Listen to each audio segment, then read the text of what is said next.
like one of these bozos on the outside looking in. I guess if you like I said, people go through situations. Motherfuckers get together and might be thinking, man, this is the shit. You know, eventually, who knows? You know, some of our people can, last a lifetime. And then some of us, man, get with a motherfucker and be like, what the fuck did I do? I got a homeboy that owned a warehouse, right? I won't say his name, owned a warehouse. Very successful business, man. Married to his wife for 30-something years, right? He comes home and find one of his little sons, his oldest son's friend, hitting his wife from the back down by the laundry room. He hears some shit moving around and shit, right? He come in the house. She think he's supposed to be out of town though. The son's friend, and they're just going to town, you know? He going there, man, dude run out the house naked and all that shit. He in shock, he don't know what to think. They wind up getting a divorce. She wind up getting a house in Casa de Codo and all that shit, dog. And she did him wrong. And guess who moved in with her?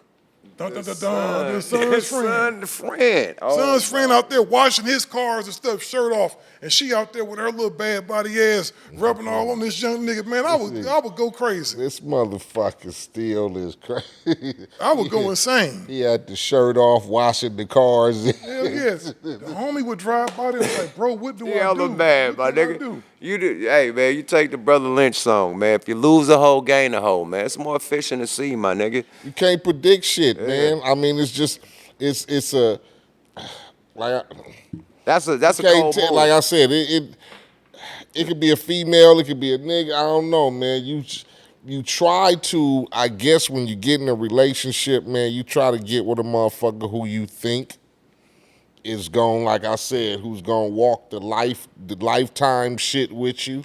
But you never know and shit what happens. Things happen. You get what I'm saying? Motherfucking broads do shit. Niggas do shit. So if it's like a toss-up, I guess it's nigga, you better be straight, or you got a motherfucking chance of giving up half of what you got. It just need to be rules to the shit, dog. That's all I'm saying. It need to be some rules. Like I think it is rules. Cheating, it is she rules. She should automatically be cut off from any benefits outside of some regular, child care. Because your kids can't suffer. Your kids shouldn't suffer because the mama did some foul shit. You know what I'm saying? Right. That might save you from extra car or extra house or something. They still gonna get it. You still finna pay. Still gonna, she got alimony, dog, and she got the crib, she got the cars, and he got to break bread with her every month. Yeah. That's what happens. She got the kids, nigga. That's why. If it was more just her by herself, he would have had a little bit more love. If your motherfucking income is through the roof, you're going to be giving it up through the roof, nigga. That's just the way that it's been. America did that. Yeah. You know what's so cold? He lived in an apartment. A condo.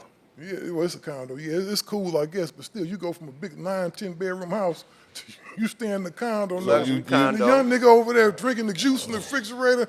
Baby, go make. I wonder if he smack his wife on the ass. Baby, go. But do he get his? But is it? You talking about it your might homie. be worth. It might be worth his motherfucking sanity shit. I mean, shit. You don't know what the fuck shit was going on. Bro, I went through it. I had to start over, my nigga. Like, I was driving old school Benzes, not the new. They used to me driving it. I left her with the S550 Benz, the Range Rover Sport, the Magnum. I had to start over, nigga. How soon after y'all divorced did she start dating somebody else? See, nigga, that's why we got divorced, because she was dating somebody else. I called her cheating. And so she get all, that's what I'm saying, that's fucked up, my nigga. So, yeah. She shouldn't get a damn thing. It's not gonna save you. It's not gonna save you. I'll take custody of my kid. You go and let that nigga take care of you. It's not gonna save you, my brethren. They got the kid, they got leverage. Nigga, period. And you're married without a motherfucking the shit, the prenup. And you know what? You was at the height of your career too. There's no way you could have took a daughter at home with you. You could be on the road all the time. Right. So at the end of the day, like, you give it up. I want to, my daughter to be right. Like, whatever how she living, my daughter living the same life. So at the end of the day, fuck it. I start over. My thing is this, man. When you're a rapper, my nigga, you could go do like what the nigga Pimp C did, like, 5 years in jail? You could do 5 years in jail, come out to millions of dollars. period. So my wife couldn't have did that. I can make money as long as I'm out of jail, as long as I'm able to do Yukmouth. I can start over and still make $1 million. It's nothing to me, but for her and my daughter, nah. So give it to them, and then boom, let me start all over. And I had to start all over, for real. Everything. And at that time, like right when I'm getting divorced, that's when I got robbed for the $90,000 worth of jewelry at the routes. When they posted the shit on TMZ, that's when I got robbed. So not only that, nigga, all my jewelry got took too, so I had to start over with the jewelry game.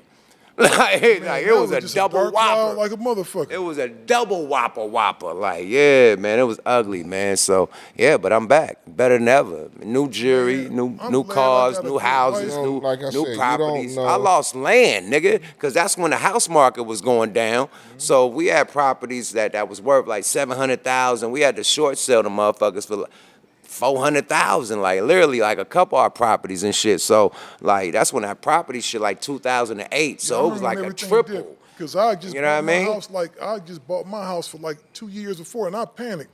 Because you know, it's like we was going up, and then I got that shit one day. My shit was worth like 300,000. Do you think it was worth it?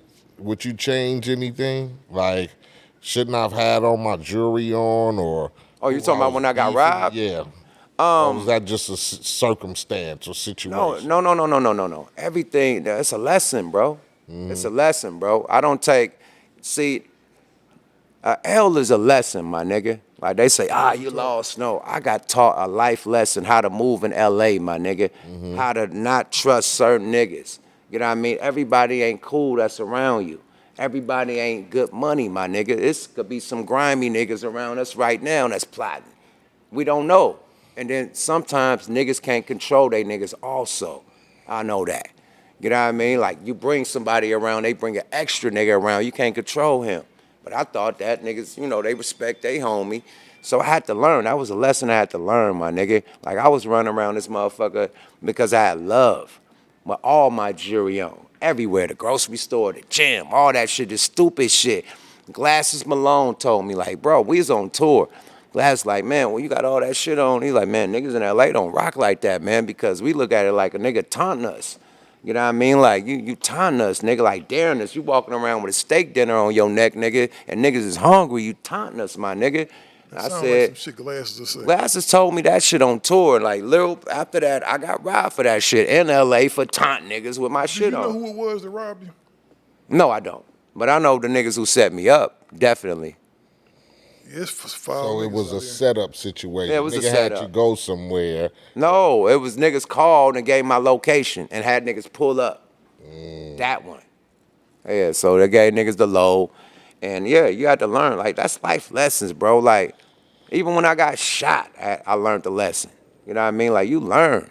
You know what I mean? Like, if you didn't learn from the shit and you moved the same way that got you shot or got you robbed, then you didn't learn a lesson, my nigga. You gotta take heed, nigga. So Do you think you should have been moving differently as far as being out of the situation where we all had to grow up in rough situations and gangs and shit like that, so that you got the status and now you're able to be out of that? Why continue to stay involved with? Because I say all the time, if you can avoid bullshit, then you should avoid bullshit. Absolutely. Why I never went to clubs? Why I never hung out? Nigga, once I got done at the studio and once I got through hanging in the hood, once I matured enough to know I ain't going to Trag New today. Right. I'm going home. Right. You get me? Or so-and-so and them having a party over here, I'm going home. Right. Or so-and-so and them at the strip club, and I'm going home. Right. You get me? And I got motherfucking Rolex watches and diamond chains on, but then I'm like, maybe I should stop this shit. So that shit never, you get me? I didn't buy my first Rolex until I started hanging with Mac 10. Even though I had the money, that shit never like. Yeah, it just never moved. I guess because where I grew up and how I grew up, I never thought of, you know what I'm saying, living like or moving like that. So I always avoided bullshit, you get me? I knew niggas was hanging out and going to places, but I always looked at it, and especially when it was like, if we was beefing, nigga, we ain't going over there. We cool. I guess I was having a kid at home and doing all that type of shit. I'd rather went home and avoided getting into a scuffle with a nigga at the club or having to draw a weapon and have a shootout because I'm hanging out over here. Do you regret any of that shit? My thing is, my situation wasn't me hanging out at the club. It was at my video shoot. So we had my video shoot. You know, you invite people to be in the video and Right. shit, and they bought, invited disruptly people. But while we changing locations, I'm cashing out for the mansion. So my security detail leave. Everybody go to the next location. I'm at the mansion, straightening out the dude that own the mansion, cleaning shit up, making sure he right. You know, boom, I'm still by myself. So that's when the play went down on me, when the other participants that was called pulled up and waited for me to leave the mansion and followed me and that type of shit. So that's how that happened, my G. But yeah, that happened at my video shoot. I wouldn't rock $90,000 worth of jewelry just hanging out. Like I had different sets. I had rose gold set, white gold set, gold set. This is my white gold set. 90 Thou Wow, the Breitling bracelet, the motherfucking big dragon, the big Godzilla fucking medallion. You know what I mean? So yeah, that's for my video. Now, I got shit that I wear out daily, like, you know what I mean? Like Right. other jewelry, but this a video. You doing big boy. Yeah, I'm bringing out the big boy definitely. shit. Yeah, so that's how I got caught lacking at the video with the big boy shit, because it's my video. You know what I mean? So that's how that happened. But at the end of the day, I learned how to move, my nigga. Like, fuck inviting everybody to the video shoot. Fuck let niggas know where you at when you doing a video shoot. Fuck acting like it's a party. Like, come on, stop moving like that. And you can't trust everybody. Your crew and who you move with is who you move with, my nigga. Period. Once I learned that it's the hustle out here, when niggas start calling me saying, oh, you could buy back for this and buy back, it's like, come on, that's the hustle, my nigga. Y'all catch niggas lacking out here and then sell it back to them. That's your hustle. You know what I mean? So once I figured that out, it's like, nigga, I wear the jury when I do shows and shit. And you know what I mean? The big shit, I got security.